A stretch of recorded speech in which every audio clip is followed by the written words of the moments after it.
ഇന്നത്തെ വീഡിയോ വളരെ വെറൈറ്റി ആയിട്ടുള്ള നല്ലൊരു റെസിപ്പിയാണ്. കരി മസാല മുട്ടയാണ് ഇന്നത്തെ റെസിപ്പി. നല്ല വെറൈറ്റി അതുപോലെ നല്ല ടേസ്റ്റി ആയിട്ടുള്ള റെസിപ്പിയാണിത്. സാധാരണ നമ്മൾ മുട്ടക്കറി, മുട്ട റോസ്റ്റും ഒക്കെ ഉണ്ടാക്കാറില്ലേ?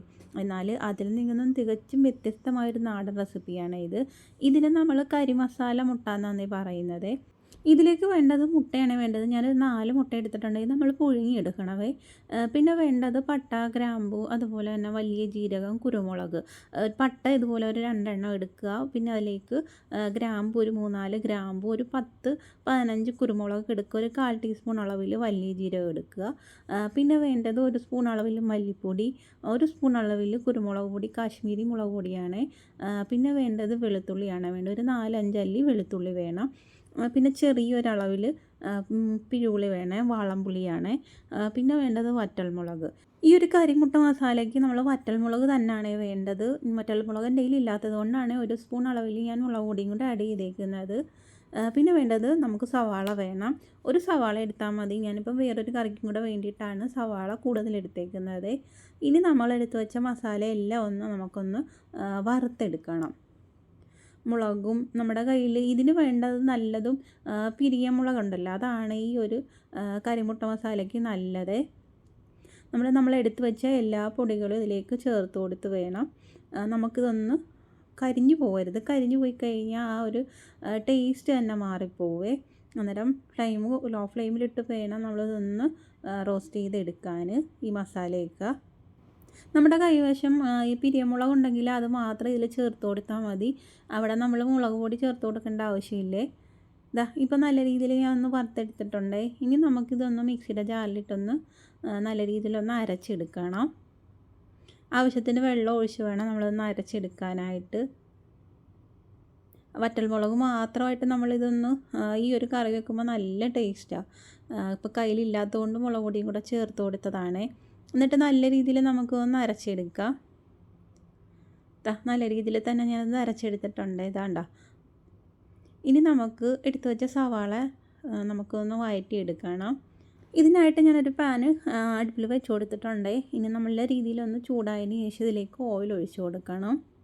ഇതിന് കരിമുട്ട മസാലയെന്നും പറയും, അതുപോലെ തന്നെ മസാല മുട്ടയെന്നും ഒക്കെ പറയുകയെ.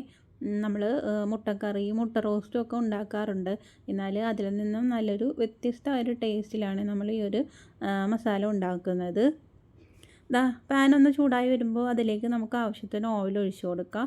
ഓയിൽ ഒഴിച്ച് കൊടുത്തിട്ട് നമുക്ക് കടുക് ഇട്ട് കൊടുക്കാം. കടുക് ഒന്ന് പൊട്ടിയതിന് ശേഷം നമ്മളിതുപോലെ ചെറുതായി അരിഞ്ഞു വെച്ച സവാളയും കറിവേപ്പിലയും കൂടെ നമുക്ക് ചേർത്ത് കൊടുക്കാവേ.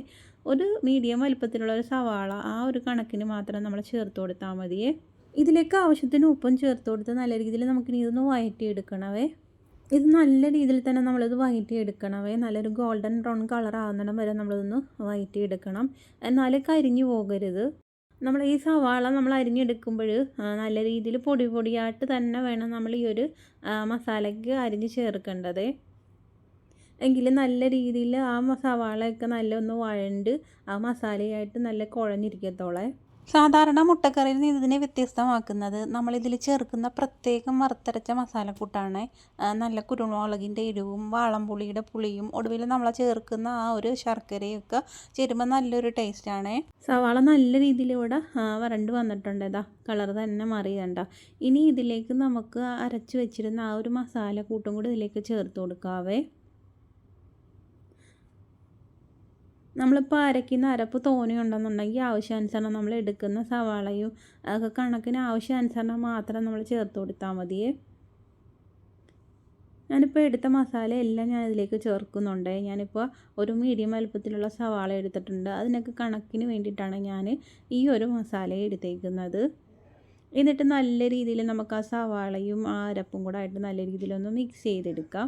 നമ്മളിപ്പോൾ ഈ ചേർത്ത മസാല നമ്മൾ വറുത്ത് അരച്ചെടുത്തേക്കുന്നത് കൊണ്ട് ആ അരപ്പിൻ്റെ ഒന്നും പച്ചമണം കാണത്തില്ല.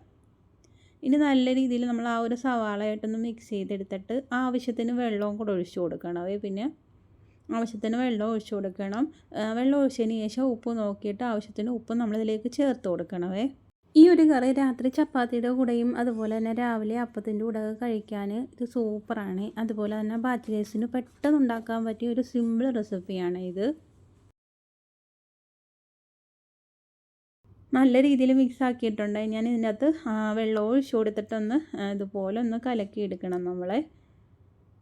നല്ല രീതിയിൽ അത് തിളച്ച് വന്നിട്ടുണ്ട്. നല്ല രീതിയിൽ തിളച്ച് വരുമ്പോൾ നമ്മൾ ഇതുപോലെ ഒന്ന് ഇളക്കി കൊടുക്കണം. അതുപോലെ തന്നെ നല്ലൊരു തിള വരുമ്പോൾ മീഡിയം ഫ്ലെയിമിലിട്ട് വേണം നമ്മൾ പിന്നെ ഇത് കുക്ക് ചെയ്തെടുക്കാൻ. ഇല്ലെങ്കിൽ പെട്ടെന്ന് ഇതിൽ അടി പിടിക്കും. പിടിച്ച് കഴിഞ്ഞാൽ ആ ടേസ്റ്റ് തന്നെ മാറിപ്പോവേ. ഇനി ഇതിലേക്ക് നമുക്ക് മുട്ട ഇതുപോലെ കട്ട് ചെയ്തിട്ട് കൊടുക്കാവേ. മുട്ട ചേർത്ത് കൊടുത്തിട്ട് നമ്മൾ ഒരുപാടിട്ട് ഇളക്കരുത്. ഇളക്കുന്നത് നമ്മൾ പതുക്കെ വേണം ഇളക്കാൻ. ഇല്ലെങ്കിൽ ആ മുട്ടയ്ക്കകത്തുള്ള ആ ഉണ്ണിയൊക്കെ അങ്ങ് പൊടിഞ്ഞു പോവേ. ഈ ഒരു സമയത്ത് നമ്മൾ മുട്ട ചേർത്ത് കൊടുത്താലേ ആ മുട്ടയ്ക്കകത്തൊക്കെ ആ മസാലയൊക്കെ പിടിച്ച് നല്ല ടേസ്റ്റി തന്നെ നമുക്ക് ആ മുട്ട തിന്നാൻ തന്നെ നല്ല ടേസ്റ്റാണേ. ഇതുപോലെ നല്ല രീതിയിൽ നമുക്കൊന്ന് മിക്സ് ചെയ്യണം. എന്നിട്ട് ഇത് നല്ല രീതിയിൽ നമ്മളിത് വറ്റിച്ചെടുക്കണം. നല്ല രീതിയിൽ ആ ഒരു ചാറ് വറ്റിച്ച് തന്നെ വേണം നമ്മൾ എടുക്കേണ്ടത്. എന്നാലാണ് നല്ല ടേസ്റ്റ് ആവത്തുള്ളൂ. സാധാരണ ഒരു മുട്ടക്കറിയിൽ നിന്ന് ഇത് വ്യത്യസ്തമാക്കുന്നത് ഇതിൽ നമ്മൾ പുളി ചേർക്കുന്നുണ്ട്, വാളംപുളിയും ചേർക്കുന്നുണ്ട്, ശർക്കരയും ചേർക്കുന്നുണ്ട്. അതാണ്. ഇനി ഇതിലേക്ക് ഞാൻ ഒരു ചെറിയ അളവിൽ ഒരു ശർക്കര ചേർത്ത് കൊടുക്കുന്നുണ്ട്. ശർക്കര ചേർത്ത് കൊടുക്കുന്നത് നമ്മുടെ കറിയിൽ എരിവും പുളിയും എല്ലാം ഒന്ന് ബാലൻസ് ആവാൻ വേണ്ടിയിട്ടാണ്.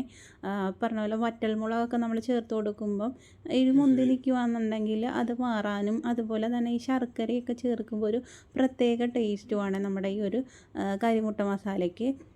നല്ല രീതിയിൽ ഈ ഒരളവിൽ വേണേ വറ്റിച്ചെടുക്കാൻ. നല്ല രീതിയിൽ തന്നെ ഇത് വറ്റി വന്നിട്ടുണ്ട്. കണ്ടോ? ഇതിന് നമ്മൾ കരിമസാല മുട്ടയെന്ന് പറയുന്നത് ഇതിൽ നമ്മൾ ചേർക്കുന്ന അരപ്പുകളെല്ലാം നമ്മൾ ഒന്ന് വറുത്തിട്ടാണ് ചേർത്ത് കൊടുക്കുന്നത്. വറുത്തരച്ച ചേർക്കുന്നത്. അന്നേരം നല്ലൊരു കളറിൽ തന്നെ നമുക്ക് ഈ ഒരു മസാല കിട്ടുവേ.